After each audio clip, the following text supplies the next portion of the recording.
حدیث کے ستون کا کہ اس کو گرایا جا سکتا ہے، اس کو گرا لو تو اسلام کی عمارت خود ہی ڈھہ جائے گی۔ اور اس کے لیے اس نے اپنا جو میدان عمل چنا ہے وہ یہ تھا کہ بڑے بڑے شہروں کو چھوڑ دیا تھا۔ اس نے ٹارگٹ بنایا تھا فوجی چھاؤنیوں کو، اس لیے کہ وقت گزرنے کے ساتھ پہلے تو مسلمانوں کی جو فوج ہوتی تھی وہ ساری کی ساری صحابہ کرام پر مشتمل ہوتی تھی، چند لوگ ہوتے تھے جو نو مسلم ہوتے تھے، اور ابھی اس وقت تک انہوں نے رسول اللہ صلی اللہ علیہ وسلم کا دیدار نہیں کیا ہوا تھا۔ پھر آپ کے وصال کے بعد بھی مسلمانوں کی فوج میں غالب اکثریت صحابہ کرام کی ہوتی تھی، اور تابعین کہہ لیں ان کو، تابعین کی تعداد کم ہوتی تھی۔ اور فوج میں بھی یہی سلسلہ تھا کہ لڑتے بھی تھے دن بھر، اور پھر رات کو بیٹھ کے جو نو مسلم ہوتے تھے، جو تابعین ہوتے تھے، یا ان کی درس و تدریس کرتے تھے یا آپس میں بیٹھ کے تدارس کرتے تھے، تو وہ نو مسلموں کا بھی تربیت ہو جاتی تھی۔ لیکن رفتہ رفتہ یہ سچویشن اس طرح الٹ گئی کہ صحابہ کرام کی تعداد آٹے میں نمک کے برابر رہ گئی، اور غالب اکثریت فوجیوں میں جو تھی وہ ان لوگوں کی تھی جو نو مسلم تھے۔ کلمہ پڑھا، تلوار کھینچی اور نکل کھڑے ہوئے، دوسرا ہاتھ میں قرآن شریف نہیں تھا، نہ ان کو قرآن کی نالج تھی نہ حدیث کی نالج تھی۔ یہ وہ سچویشن تھی جو عبداللہ بن سبا نے بھانپ لی تھی، اس لیے اس نے فوجی چھاؤنیوں کو اپنا ٹارگٹ بنایا تھا، اور جھوٹی احادیث کہ میں نے فلاں صحابی سے سنا ہے کہ رسول اللہ صلی اللہ علیہ وسلم نے یہ فرمایا،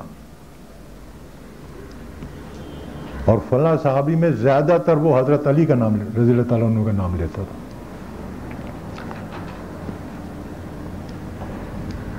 اور یہ فتنہ کافی پھیل گیا تھا، جھوٹی احادیث کافی پھیل گئی تھی۔ حضرت علی رضی اللہ تعالیٰ عنہ نے جب اپنا دارالخلافہ منتقل کیا ہے مدینے سے کوفہ، تب یہ صورتحال ان کے علم میں آئی ہے کہ یہ کام ہو رہا ہے۔ تو پہلے آپ نے عبداللہ بن سبا اور اس کے ساتھیوں کی اصلاح کرنے کی کوشش کی تھی، لیکن آپ کو جلدی اندازہ ہو گیا کہ یہ اصلاح والا کیس ہے نہیں۔ تو ایک مرتبہ آپ نے ان کو جلا وطن کیا، تو جلا وطن ہو کے وہ دوسری چھانیوں میں پہنچ گئے، لیکن اس وقت تک تو علاقہ تو کافی وسیع ہو گیا تھا۔ تو پھر آپ نے ان کو گرفتار کرا کے ان کی لاشوں کو جلوا دیا تھا۔ یہ عبداللہ بن سبا ہے جس نے بھری مجلس میں حضرت علی رضی اللہ عنہ کے منہ پر انہیں خدا کا درجہ دیا تھا، انتا انتا، یہ اس کا قول ہے۔ اس کے بعد پھر انہیں قتل کروایا، ان کو صرف اس کو نہیں، اس کے ساتھیوں کو بھی، ان کی لاشوں کو جلوا دیا۔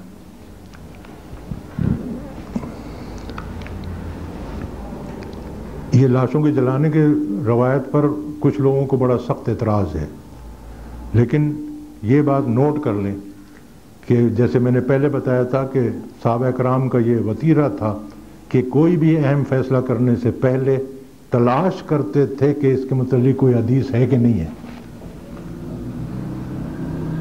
تو حضرت علی رضی اللہ عنہ نے جو ان کی لاشیں جلوائی تھیں وہ غصے میں نہیں جلوائی تھیں، وہ حدیث کی سند پر جلوائی تھیں۔ مدینہ میں بالکل شروع کا واقعہ ہے، رسول اللہ صلی اللہ علیہ وسلم تشریف لائے ہی تھے، اس وقت یہ واقعہ ہوا تھا۔ ایک شخص تھا، رسول اللہ صلی اللہ علیہ وسلم کی آمد سے پہلے اس نے مدینہ کے پاس کوئی قبیلہ رہتا تھا، اس کی کسی لڑکی سے شادی کرنا چاہتا تھا، پیغام بھیجا تھا، قبیلے والوں نے انکار کر دیا تھا۔ جب رسول اللہ صلی اللہ علیہ وسلم تشریف لائے اور وہاں 5-6 مہینے کے بعد ان کی ایک طرح کی حکومت بن گئی تھی، جم گئی تھی، تو وہ شخص پھر اس قبیلے میں گیا اور اس نے کہا کہ رسول اللہ صلی اللہ علیہ وسلم نے مجھے تم لوگوں کا حکمران بنا کے بھیجا ہے. قبیلے والے شاید سمجھدار لوگ تھے, انہوں نے اس کی بڑی آؤ بھگت کی, عزت کے ساتھ بٹھایا اور پیچھے اپنے آدمی بھیج دیے رسول اللہ صلی اللہ علیہ وسلم کے پاس تصدیق کرنے کے لیے کہ کیا آپ نے واقعی اس کو بھیجا ہے. جب رسول اللہ صلی اللہ علیہ وسلم کو اس کی اطلاع ملی تو آپ غصے سے کھڑے ہو گئے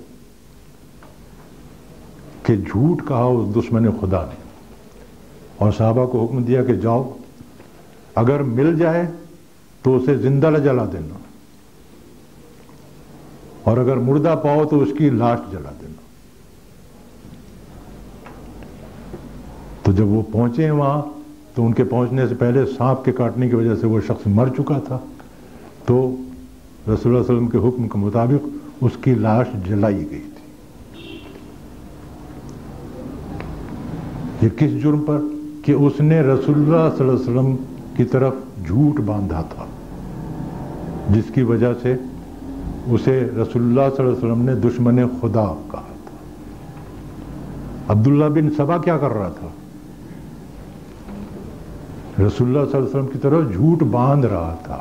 وہ اور اس کے ساتھی دشمن خدا تھے, اس لیے حضرت علی رضی اللہ عنہ نے ان کی لاشیں جلوائی تھیں. اعتراض کرنے والے ایسے ہی اعتراض کر جاتے ہیں بغیر سوچے سمجھے. تھوڑا سا اگر آدمی غور کرے, تھوڑا سا معلومات ہوں, تو یہ بات بڑی پکی ہے کہ صحابہ, کم از کم صحابہ کرام کے متعلق تو بڑی یقین سے کہی جا سکتی ہیں.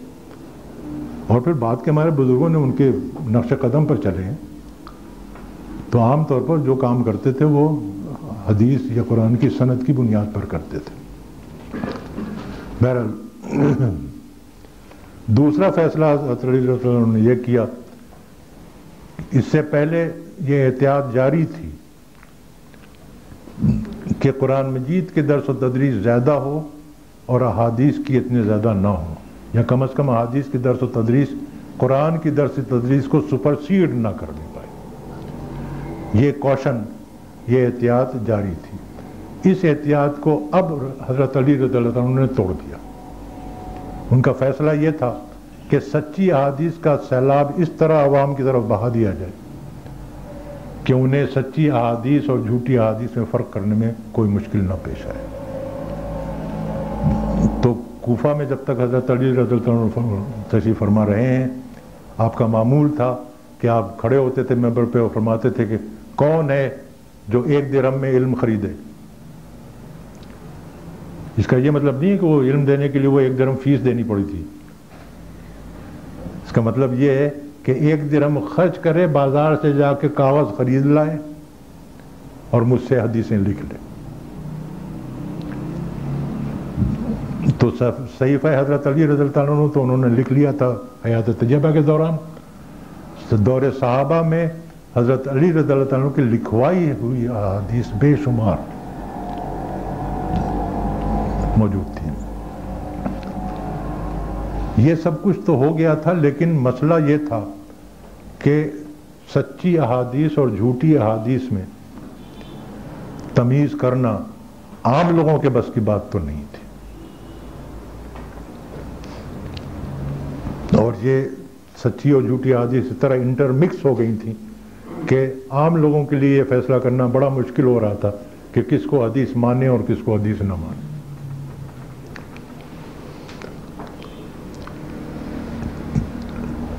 محدثین کرام کی سب سے بڑی خدمت, سب سے پہلی خدمت یہ ہے کہ انہوں نے جھوٹی احادیث کو چھانٹ کر الگ کر دیا.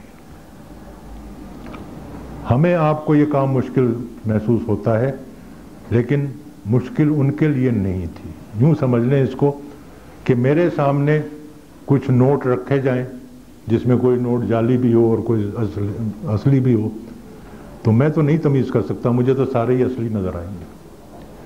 لیکن جو کرنسی ڈیلرز ہیں, جو بینکرز ہیں, وہ تو ہاتھ لگائیں گے تو کہہ دیں گے کہ یہ جعلی ہے اور یہ اصلی. میرے سامنے آپ چاہے غالب کا شعر پڑھیں, چاہے میر تقی میر کا شعر پڑھیں, چاہے داغ کا پڑھیں, میرے جب شعر ہیں میں یہ نہیں بتا سکوں گا کہ اس میں سے کون سا غالب کا ہے اور کون سا داغ کا ہے، لیکن جو اردو ادب جاننے والے لوگ ہیں، یا یوں کہہ لیں کہ جو اردو ادب کے ماہرین ہیں، اسپیشلسٹ، سبجیکٹ اسپیشلسٹ ہیں، وہ کھٹ بتا دیں گے کہ یہ داغ کا ہے، یا طرز کلام بتا دیتا ہے کہ یہ طرز کلام جو ہے، یہ انداز ادائیگی جو ہے یہ داغ کی ہے، اور یہ طرز کلام اور یہ انداز جو ہے یہ غالب کا ہے، یہ میر تقی میر کا ہے۔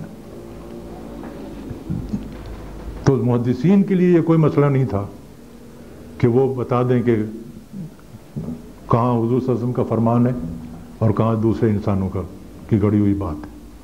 تو سب سے پہلی خدمت یہ ہے کہ انہوں نے، اور جھوٹی احادیث کے لیے اصطلاح ہے موضوع احادیث، موضوع احادیث کو چھانٹ کر بالکل الگ کر دیا۔ اور دوسری خدمت جو ہے ان کی کہ احادیث کو چھان پھٹک کرنے کے، جس طرح سے انہوں نے چھان پھٹک کی ہے اور موضوع احادیث کو الگ کیا ہے، اس کے اصول مقرر کر دیے اور اس کو باقاعدہ ایک سائنس بنا دیا، جس کے لیے اصطلاح ہے اصول حدیث۔ یہ ان کا وہ احسان ہے جو ہم قیامت تک نہیں بھول سکتے، اس لیے کہ یہ جو انہوں نے کام کیا ہے، اصول حدیث چھان پھٹک کرنے کے اصول معین کر دیے ہیں، اس کی وجہ سے اس کے بعد یہ ممکن نہیں رہا کہ حدیث کے ذخیرے میں کوئی موضوع یا جھوٹی حدیث شامل کی جائے۔ وہ دروازہ انہوں نے ہمیشہ کے لیے بند کر دیا۔ یہ بہت بڑا کارنامہ ہے، بہت عظیم کارنامہ ہے۔ تو اصل جو ان کا احسان ہے وہ یہ ہے۔